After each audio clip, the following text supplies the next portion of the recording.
ইস রে, গরমে তো শান্তির একটা বাতাস আইছে একটু। একবার আসে তার চারবার। আচ্ছা, গরমের ভিতরে কে কেমন আছেন, কই আছেন, সবাই কি রুমে আছেন? মরে গেছে সবাই, খালি লেবুর শরবত খান, বেশি বেশি লেবুর শরবত খান, বুঝছেন? আর যে বোনেরা রান্নাঘরে আছে ভাই, আপনারা ভাবিদের লেবুর শরবত নিয়ে রান্নাঘরে যায় দাঁড়াই খাই। দেখছেন কত, অনেক ঘামতেছি আজকে, আসলে সত্যি কথা বলতে এত গরম রান্না করার ইচ্ছে করতেছে না আমার, তারপর রান্না করা লাগতেছে।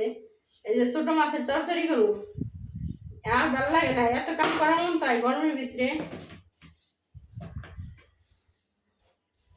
এত গরম কে গন্ধ?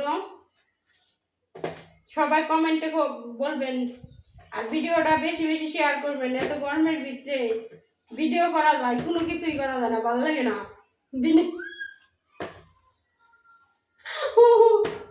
সত্যি, সবাই কেমন আছেন সবাই কমেন্টে জানাবেন। এই গরমের ভিতরে কার কি অবস্থা?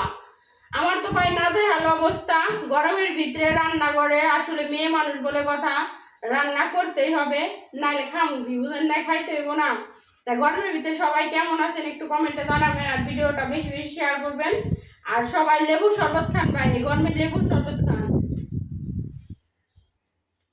আর ভাই কাজ করা তো কাজ করা, চুলার পর যে থাকাটা যে কতটা কঠিন, মেয়েরা চুলার পর থাকে, মেয়েরাই জানে যে কেমনটা লাগে, বুঝছেন?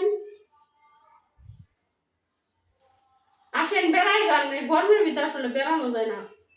আর গরুর মাংস ভুলেও কেউ খাইন না, যা খাইছেন খাইছেন, আর খাইন না, যে গরম।